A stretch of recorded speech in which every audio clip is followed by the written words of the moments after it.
అందరికీ నమస్కారం. నా పేరు రమ. ఫ్రెండ్స్, యూట్యూబ్‌లో 1 వీక్ నుంచి ఏదో టెక్నికల్ ప్రాబ్లమ్ వస్తోంది. అందుకని వీడియో అప్‌లోడ్ చేసిన 1, 2 గంటలు లేదా 3 గంటలు ఇలా టైం తీసుకుంటోంది పబ్లిక్‌లోకి రావడానికి. అందువల్లే ఈవినింగ్ టైంలో వీడియోస్ అనేవి ఇంకా లేట్ అవుతున్నాయి. నా ఒక్క ఛానల్‌లోనే కాదండి, అందరి పరిస్థితి అలాగే ఉంది. అర్థం చేసుకుంటారని అనుకుంటున్నాను. మరి కథలోకి వెళ్ళిపోదాం. 'ఐ హేట్ మై వైఫ్' 107వ భాగం. రచయిత జె. సుజాత గారు. ఆ రోజు మిడ్‌నైట్ వైట్ కలర్‌పై multi colours vertical stripes cotton thread dress వేసుకున్న ఐసుని, same pattern vertical striped cotton shirt వేసుకొని బ్లూ జీన్స్ షార్ట్ వేసుకున్న అభి ముందే అరేంజ్ చేసిన రెడ్ టీమ్ డిన్నర్ డేట్ కోసం ఒక వుడెన్ హౌస్‌కి తీసుకొని వెళ్తాడు. ఆ అరేంజ్‌మెంట్స్ చూసి అప్పటి వరకు వాళ్ళ ఫస్ట్ యానివర్సరీ మర్చిపోయాడు అభి అని ఫీల్ అయిన ఐసు ఫేస్ అక్కడ ఉన్న క్యాండిల్స్ లైటిచ్చే లైటింగ్ కన్నా కూడా ఇంకా ఎక్కువగా మెరుస్తుంది. వావ్! అభి గారు అని చుట్టూ ఒకసారి చూసిన ఐసు చాలా బావుంది ప్లేస్ అని హ్యాపీగా ఫీల్ అవుతుంటే, తన ముందు రెడ్ రోజెస్ బంచ్ పెట్టిన Abhi happy first anniversary my love and everything అని అన్న అభి ఐసు అది నవ్వుతూ తీసుకోగానే నా లైఫ్‌లో నేను తీసుకున్న బెస్ట్ డెసిషన్ నిన్ను పెళ్లి చేసుకోవడం. బట్ లేట్ అయినా నువ్వు నా లైఫ్‌లోకొచ్చాక every second you make have multiple colours in my life. ఎంతలా అంటే నువ్వు మాత్రమే నా ప్రపంచం అన్నంతగా అని అంటూనే ఆమె చేతికి రింగ్ తొడిగిన అభి ఆమె చేతిని కిస్ చేస్తాడు. అభి వైపే ఇంప్రెస్డ్‌గా చూస్తున్న ఐసు అతను అలా తన చేతిని కిస్ చేయగానే ఆమె బుగ్గలు సిగ్గుతో చెర్రీస్‌లా అయితే అతని గుండెలపై వాలిన ఐసు అతని గుండెపై కిస్ చేసి హ్యాపీ యానివర్సరీ కృష్ణ అని మాత్రమే అంటుంది.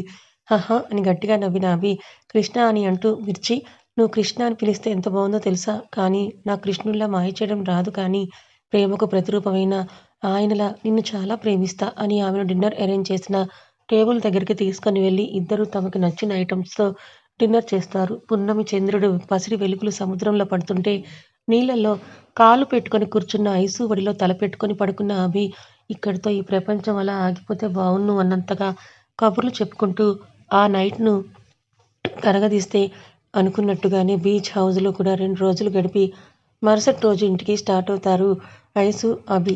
అరుగుపై కూర్చున్న కీతును చూసిన వాళ్ళ అమ్మగారు కీతూ అని పిలుస్తూ కాలేజ్ నుంచి ఎప్పుడొచ్చావే అని అడుగుతారు. శివ గురించి ఆలోచిస్తూ ఉన్న కీతుకి వాళ్ళ అమ్మగారి పిలుపుకు తేరుకొని ఇప్పుడే వచ్చానమ్మా అని అంటే నీరసంతో పీక్కుపోయిన కూతురు మొహాన్ని చూసిన ఆవిడ ఉండు నీకు చల్లని నీళ్ళు తెస్తాను బాగా అలసిపోయినట్టుగా ఉన్నావని లోపలికి వెళ్తుంటే వద్దమ్మా నేను కొద్దిసేపు పడుకుంటాను నన్ను లేపకని అంటూ తన రూంలోకి వెళ్ళిన కీతు వద్దన్నా వినకుండా ఆమె ఫ్రెష్ అయ్యేలోపే వాళ్ళ అమ్మగారు వాటర్‌తో పాటు కాఫీ కూడా తెస్తారు. కూలింగ్ వాటర్ కొద్దిగా తాగిన కీతు కాఫీ కూడా తాగుతూ నాన్న ఇంకా రాలేదా? అని వాళ్ళ అమ్మగారిని అడుగుతుంది. రారంట. నైట్ షిఫ్ట్ చేస్తానన్నారు. నైట్ నిద్ర లేకుండా పని చేయొద్దని నాన్నకి ఎన్నిసార్లు చెప్పానమ్మా? ఆయన ఆరోగ్యం గురించి కూడా చూసుకోవాలి కదా! నేను అదే చెప్తాను కీతు. అయినా మీ నాన్న వినరు కదా!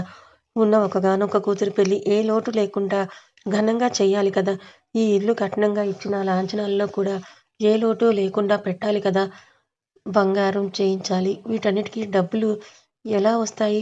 నేను కూర్చుంటే అని వెళ్ళిపోతున్నాడమ్మా మీ నాన్న. నేనేం చేయను చెబితే వినే మనిషి కాదు కదా! అని అన్న వాళ్ళ అమ్మగారు తలపోటు అన్నావు కదా! కొద్దిసేపు పడుకో. నేను ఈలోపు మనిద్దరికీ వంట చేసేస్తాను అని ఆవిడ డోర్ దగ్గరికి వేసి బయటకు వెళ్ళిపోతే కాఫీ తాగడం వల్ల తలపోటు తగ్గినా వాళ్ళ నాన్న గురించిన ఆలోచనలతో నిద్రకు మాత్రం దూరమవుతుంది కీతు. ఆ నైట్ డిన్నర్ కూడా చేయకుండా కళ్ళు మూసుకున్న కీతుకి నిద్ర దరిచేరకపోతే పొద్దుటే లేచి ఎప్పట్లా రెడీ అయి కాలేజ్‌కి స్టార్ట్ అవుతుంది. ఆ రోజు కూడా తను కాలేజ్‌కి వెళ్ళేటప్పటికి అనుని డ్రాప్ చేయడానికి వచ్చిన శివను చూడకుండా తన క్లాస్‌కి కీతు వెళ్ళిపోతే చాచిపెట్టి చెంప మీద కొట్టిన ఫీలింగ్ శివకు కలుగుతుంది. ప్రొద్దుటే నిద్ర మంచంపై గాఢ నిద్రలో ఉన్న అదిర పాప మమ్మీ మమ్మీ అని ఐసుని కలవరిస్తూ చేత్తో పక్కనే తడుముతూ ఉన్న ఆమెకు పక్కనే ఉన్న ఐసు స్పర్శ తెలిసి కళ్ళు తెరిచిన అదీకు పక్కనే పడుకొని నిద్రలో ఉన్న ఐసు కనపడేసరికి తత్తరపాటుగా పైకి లేచిన అదిర మమ్మీ అని సంతోషంతో అరుస్తూ ఐసు పొట్ట ఎక్కేస్తుంది. చిట్టి తల్లి అప్పుడే లేచావా? కొద్దిసేపు పడుకోరా?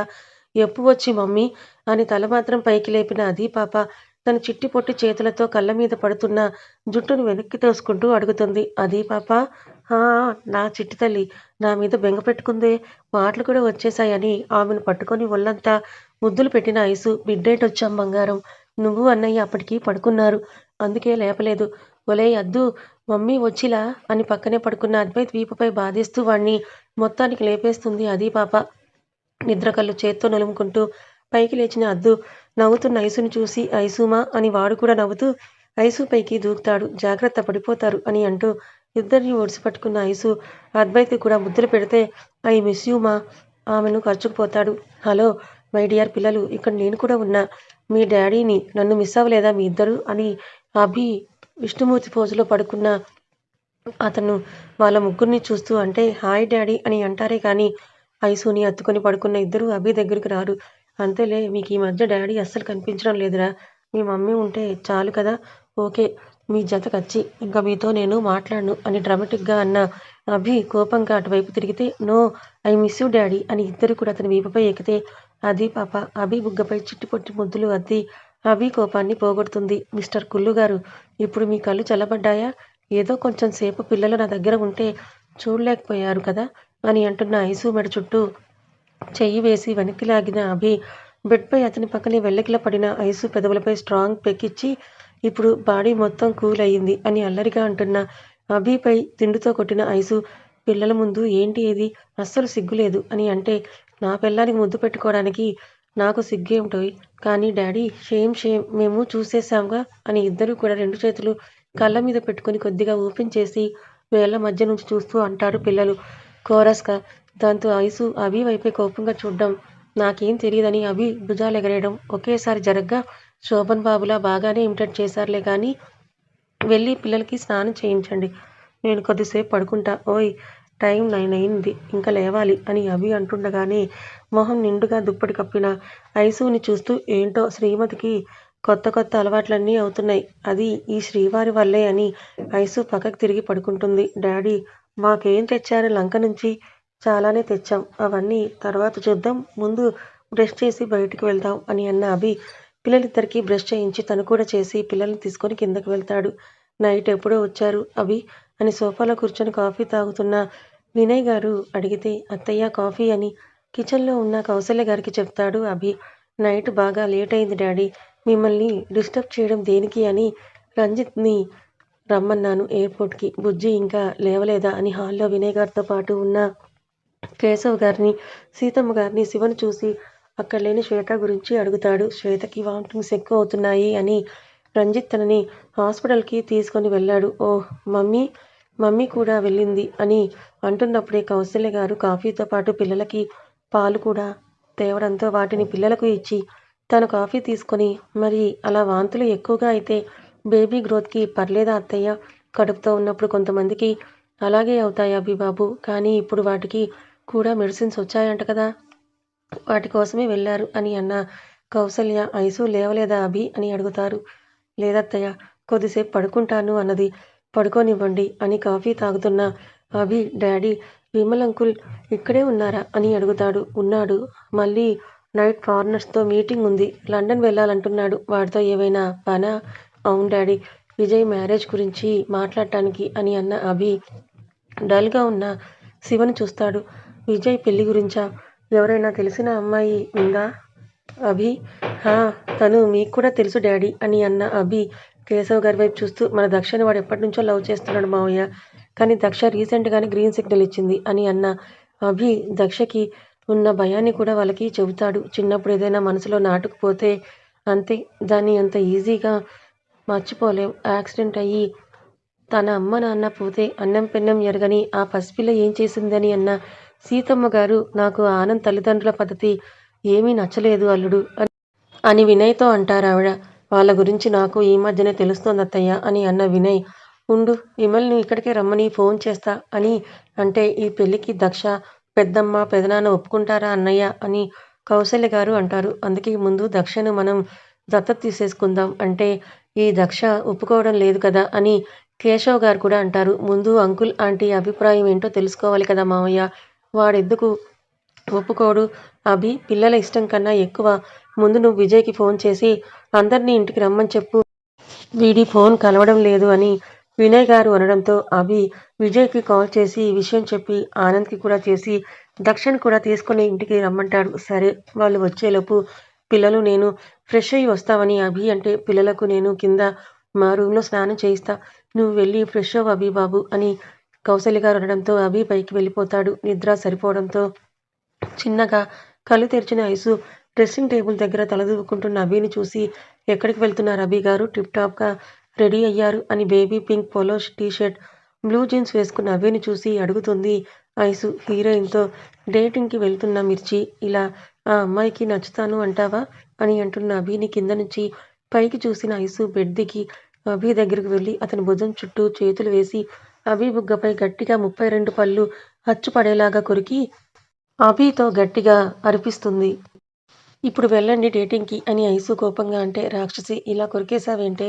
నిన్ను ఏడ్పించాలని నేనంటే ఇలా చేస్తావా? విజయ్ వాళ్ళు వస్తున్నారు, ఇప్పుడు బయటికి ఎలా వెళ్ళాలి నేను అని స్వెల్లింగ్ అయ్యి లైట్గా బ్లడ్ వస్తున్న బుగ్గను మిర్రర్లో చూసుకుంటూ అడుగుతాడు అభి. మరి హీరోయిన్తో మీటింగ్ డేటింగ్ అన్నారు అని నడుంపై చేతులు పెట్టుకొని గీరగా అడుగుతూ కళ్ళెగరేస్తున్న ఐసుని చూస్తూ, రౌడీ పిల్ల కావాలని ఇలా చేసావు కదా, ఉండు చెప్తా నీ పని అని ఐసుని పట్టుకోవాలని అనుకుంటాడు. కానీ అప్పటికే బెడ్కి ఆ పక్క నిలబడ్డ ఐసు నన్ను పట్టుకోలేరుగా అని వెక్కిరిస్తోంది అభిని చూస్తూ. సరే చూద్దామని ఒక్కసారిగా బెడ్పై పల్టీ కొట్టి రౌండ్ వేసిన అభి ఐసు నడుం పట్టుకుని అమాంతం తన మీదకి లాక్కుంటాడు. ఇది తూచ్, నేను ఒప్పుకోను. ఏం ఒప్పుకో అని ఐసుని కిందకు వచ్చేలా పడుకోబెట్టి తన మీద చేతులు బ్యాలెన్స్ పై పడుకున్న అభి ఐసు కళ్ళలోకి చూస్తాడు. ఎందుకలా చూస్తున్నారు బావా అని అంటూ బుగ్గపై ఘాటు పడిన చోట తన తడి పెదవులు అద్ది ముద్దులు పెడుతూ సారీ అని అంటుంది. ఎందుకు? మీరలా నా ముందు వేరే అమ్మాయిల గురించి మాట్లాడితే నా కోపం వస్తుంది, అందుకే ఆ ప్రెస్టేషన్లో అలా కొరికేశా. లోతుగా దిగింది కదా, లైట్గా నొప్పి ఉన్నా నువ్విచ్చిన ప్రేమ ముద్రగా లైఫ్ లాంగ్ గుర్తుంటుందిలే. అంటే ఇలాగే ముద్ర ఉండిపోతుందా? పోకుండా టాటూ వేయించుకోనా? ఏమొద్దు అని అభిని బెడ్పై తోసి తన బెడ్ దిగిన ఐసు కూలింగ్ జెల్ తెచ్చి బెడ్పై కూర్చున్న ఐసు అభిని ఒడిలో పడుకోబెట్టుకొని అతని బుగ్గపై చల్లగా రాస్తుంది.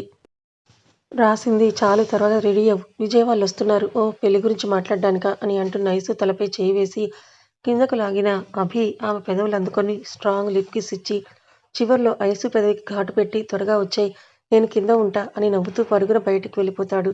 మిమ్మల్ని అని పెరుగెడుతున్న అభిపై దిండు విసిరిన ఐసు చిట్లిన పెదవిని అద్దంలో చూసుకొని సిగ్గుపడుతూ డ్రెస్ తీసుకుని వాష్రూమ్కి వెళ్ళిపోతుంది. అభి నవ్వుకుంటూ కిందకు వెళ్ళేసరికి విజయ్ వాళ్ళు మాత్రమే కాదు, రంజిత్, శ్వేత, రాజీ గారు కూడా వచ్చేసుంటారు. నాన్న అభి ఎప్పుడొచ్చారని కొడుకు చెంపలు పట్టుకొని అడుగుతారు రాజీ గారు. మిడ్ నైట్ మమ్మీ అని బుజ్జికి ఇప్పుడు ఎలా ఉంది? ఏమన్నారు డాక్టర్ అని శ్వేత పక్కన కూర్చొని ఇంకా వికారంగా ఉందా బుజ్జమ్మ అని అంటాడు. లైట్గా అన్నయ్య అని అభి భుజంపై వాలిన శ్వేత మెడిసిన్స్ ఇచ్చారని చెప్తుంది. నీకేమన్నా తినాలనిపిస్తోందా? చాలా తినాలనిపిస్తోంది, కానీ ఏమీ కడుపులో ఉండడం లేదు. తిన్న దగ్గర నుంచి వామిటింగ్స్ చేసుకోలేక నీరసం వస్తోందన్నయ్య. కొన్ని రోజులు అలాగే ఉంటుంది శ్వేత అని ఈశ్వరి గారు అని ఆవిడ తెలుగు వచ్చేటప్పుడు తెచ్చిన వేడి వేడి బొబ్బర వడలు బాక్స్ మూత తీసి శ్వేతకిస్తారు. వావ్, స్మెల్ టెంప్టింగ్ ఆంటీ అని కొత్తిమీర, ఉల్లిపాయ, పచ్చిమిర్చి, జీలకర్ర వేసిన వేడివేడి వడలను ఇష్టంగా తింటుంది శ్వేత. అవి తిన్నాక ఎక్కడ వామిటింగ్ చేసుకుంటుందో అని రంజిత్ భయంగా ఆమెనే చూస్తుంటాడు. కానీ ఎంతసేపటికి శ్వేతకి వికారంగా అనిపించకపోవడంతో రిలాక్స్గా ఫీల్ అవుతాడు. సరే ముందు టిఫిన్ చేద్దాం రండి అని రాజీ గారు అంటే, మేము తినేసామక్క, మీ మరిది గారు వడలు వేయమన్నారని వేశాను, మీరు తినండి అని ఈశ్వరి గారు అనడంతో విమల్ గారి ఫ్యామిలీ శ్వేత తప్ప మిగిలిన వాళ్ళు టిఫిన్ చేయడానికి వెళ్తారు. ఐసు ఇంకా లేవలేదా? లేచా అని అంటూనే పరుగున అక్కడికి వచ్చిన ఐసు ముందు శ్వేత దగ్గరికి వెళ్ళి ఆమె బంప్కి కిస్ ఇచ్చి మేనకోడలు మేనల్లుడికి హాయ్ చెప్పి నీకు చాలా టాయ్స్ తెచ్చానురా అని చెప్పి విమల్ గారు అందరినీ మాట్లాడించొచ్చి అభి పక్కన కూర్చుంటుంది. ఈశ్వరి గారు అప్పటి వరకు దాచిన ఇంకొక బాక్సును ఓపెన్ చేసి వేడి వేడి వడలు ఐసు ముందు తెచ్చి విజయ్ పెడితే, వావ్, వడలు మీరే తెచ్చారా డైరెక్టర్ గారు అని అడిగితే, లేదు అమ్మ వేసింది, నీకు ఇష్టం కదా అందుకే తెచ్చా, ఒక్కటి కూడా మిగుల్చకుండా నువ్వే తిను, వాడికి పెట్టకు అని అభిని చూపిస్తూ అంటే, నువ్వు పెడతాను అన్నా ఈ ఆయిల్ ఫుడ్ అయితే నేను తిననులే అని అభి తన ప్లేట్లో ఉన్న ఎగ్ ఆమ్లెట్ను తింటుంటే ఐసు బాక్సులో ఉన్న వడలు అనేది అందరికీ తలా ఒకటి ఇచ్చి తను మాత్రం ఒకటి తీసుకొని అందులో సగం అభికి ఇస్తుంది.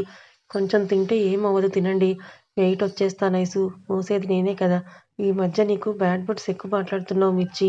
అవునా, ఇక నుంచి గుడ్ టాక్స్నే మాట్లాడతానులే మీలాగా క్యూట్ బావగారు అని ఎవరూ చూడకుండా అభి బుగ్గలు లాగుతుంది.